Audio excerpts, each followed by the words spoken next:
Hello, world historians. Last time I spoke, I left you with the Persian Empire. Now we're looking at the Macedonian Empire, better known as the Empire of Alexander the Great. And what will strike you is how similar these two domains are, and this is no coincidence.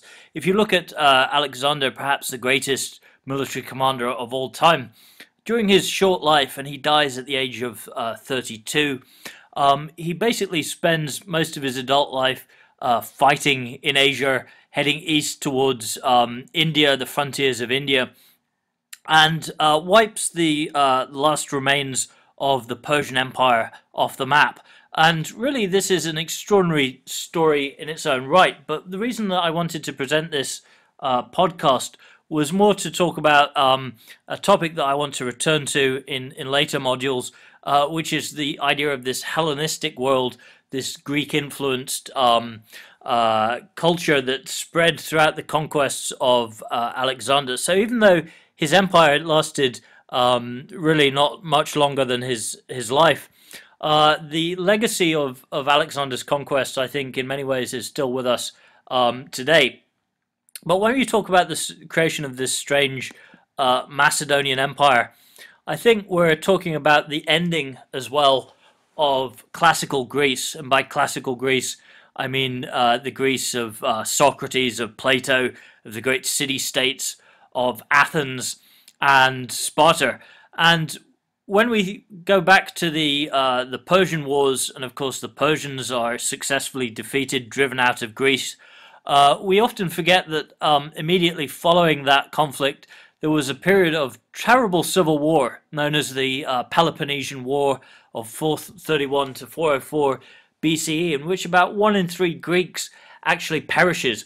This is horrific devastation, but one of the ironic consequences of this war was the emergence of a new regional superpower commanded by Philip II, the father of Alexander. This is the Kingdom of Macedonia.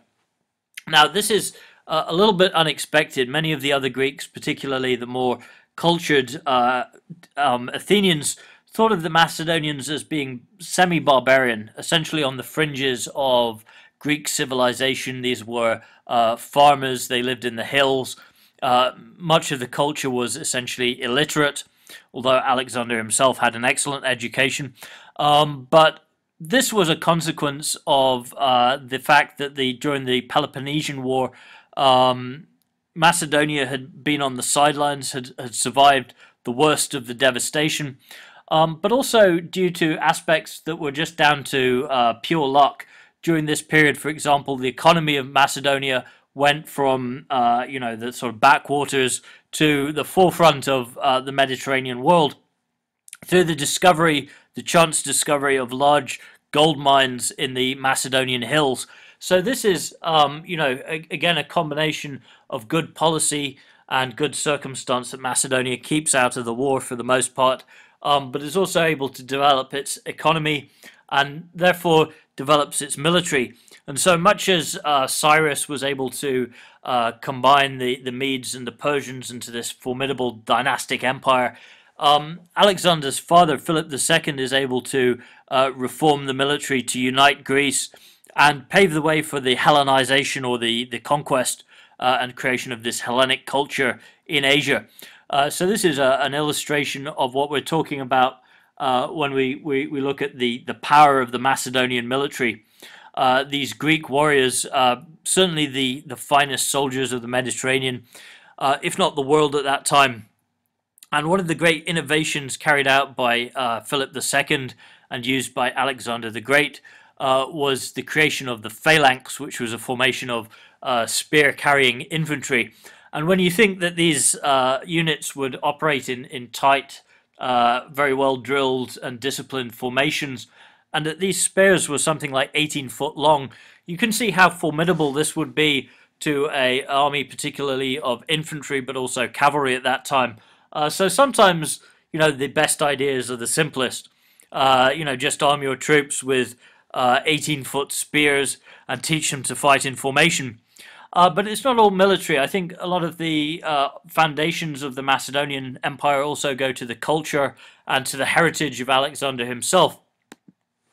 Those of you, for example, who've seen Oliver Stone's film, the movie Alexander, will know that his mother, Olympias, was a very powerful woman. And just as a side note, she was played in the movie by Angelina Jolie, who was only 1 year age different from the guy who played Alexander, so that was a little bit weird. But nevertheless, the role of women in Macedonian society is an interesting one, because on the one hand, they had much more of a public role and were much more prominent in both the political and religious sphere of life in Macedonia than they were pretty much anywhere else in Greece. But on the other hand, I mentioned some of the strange attitudes towards Macedonians among the other Greeks.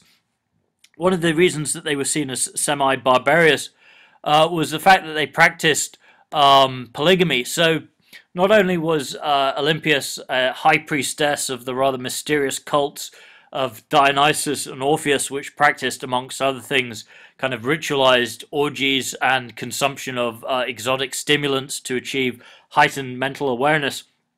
So this is a very different culture, perhaps, even than other Greek religions at that time. But they also practiced polygamy, and Olympias was one of several wives of Philip of Macedon. And in 336 BCE, the family was witnessing the opening ceremony of a religious games event, during which time Philip II was approached by an assassin carrying a dagger and was stabbed to death in front of the entire family. And Alexander, at that time, being 19 years old, you can imagine seeing your own father murdered in front of you. This made a lasting impression. And so from that point onwards, he always slept with his sword under his pillow. Olympias went on during Alexander's period of conquest to wield real political power in her own right, even though officially the kingdom was being governed in absentia by Alexander, and he put in place a general by the name of Antipater who was supposed to hold the fort. But really the real power was being wielded by Olympias, and she argued, quarreled with this general while she was away, and the other Greeks thought this was peculiar to have a woman in a position of political authority. But she was also an extremely ruthless woman in many respects, and we shouldn't try and skirt around that fact. It's worth pointing out that the culture in which Alexander grew up was similar in many ways to the kind of classical mafia type, code of honor. But the use of political violence was also widespread. So Olympias had a number of her rivals put to death, basically assassinated, including several of her sister wives, the fellow widows of Philip II of Greece. But this cycle of violence eventually came round to her as well, and she herself was assassinated. So both Alexander's mother and father were murdered during his lifetime, and this is the world into which he was brought up. So this is important to recognize. Another illustration of the violence of the time, we have here the face of King Philip, as shown through a contemporary statue. This is classical Greek statuary. This is depicting the king as a sort of Zeus-like god, wise, handsome. But we know for a fact that Philip himself was extremely battle-scarred, like his son. He tended to lead from the front, and we know that he'd lost an eye in combat. We also have access to his remains, and perhaps rather controversially, there was a recent forensic reconstruction of the imagined face of King Philip, and this is what archaeologists believe Philip might actually have looked like, which I'm sure, as you can agree, rather striking but also rather terrifying figure. Like his father, Alexander understood the importance of royal imagery, of the circulation of propaganda. And so these four images here show different faces of Alexander. The two on the bottom are actually later images. These are commemorating Alexander after his death. But the two images on the top, I think, are worth focusing on, because these are images that were depicted on coinage at the time. And for many people in the empire of Alexander, this was the only image that they would have seen of their ruler. through the circulation of coinage. So the one on the left is showing him wearing the skinned head of a lion, and this is actually a reference to Alexander's supposed descent from Hercules, the famous Greek mythological hero, who among his many feats was said to have wrestled with and killed a lion. And this is reflected again in the second coin, the gold Alexandrian drachma, showing him wearing the head of an elephant. Rather unlikely image perhaps, but a reference to his conquest up to the frontiers of India at that time. So it's certainly fair to say that Alexander was the commander, if not of the greatest military force of the Mediterranean, we might also argue of the world. And this was partly as a result of his military genius, his ability to read the fluid circumstances and contingencies of battle, but also partly a result of the personal loyalty of his troops, the fact that he very often led men into the thick of combat himself. And this is best illustrated in 331 BCE by the decisive Battle of Gaugamela, and this is essentially the pitched battle that led to the disintegration of the Persian Empire. So you have here Darius III, the ruler of Persia, the last in the line, descending all the way back to Cyrus the Great, and he was able to put at least 100,000 men into the field at that time. He was also able to muster 200 scythed chariots, which were the kind of main battle tank of the day, and you can see there at the bottom an illustration of these chariots with their vicious looking blades sticking out of the wheels. Now you can imagine this charging towards an infantry formation and these blades spinning, scything limbs, hacking out people's arms, disemboweling them. A horrific weapon. He also had 15 war elephants with him at the time. Now these elephants, poor creatures, were somewhat of a mixed blessing, because they ended up panicking during the thick of the battle and actually stampeding the wrong side. So they were not much use to Darius. But I think the great genius of Alexander was to realize the difference in the manner of battle between his own troops, who were trained actually to show a great deal of initiative on the battlefield, to read the situation, to improvise, to use their discipline and training, but also their initiative, as opposed to the much larger forces of Darius, which was basically this kind of colossal force led from the center by the king himself, issuing orders.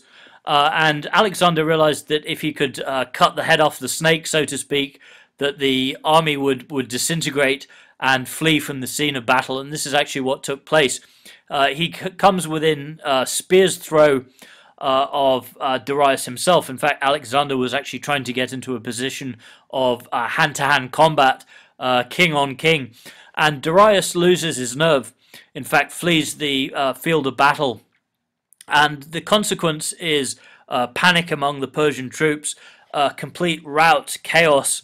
Perhaps 40% of the Persian army killed on that single battlefield, against perhaps only 500 Macedonian casualties. So this is a hugely one-sided battle, and a good illustration again of the military genius of Alexander. But I think what happens next is perhaps most revealing of the culture of honor that existed, but also the culture of violence, and the elaborate culture of kingship that was inherited by Alexander to some extent from the Persians themselves.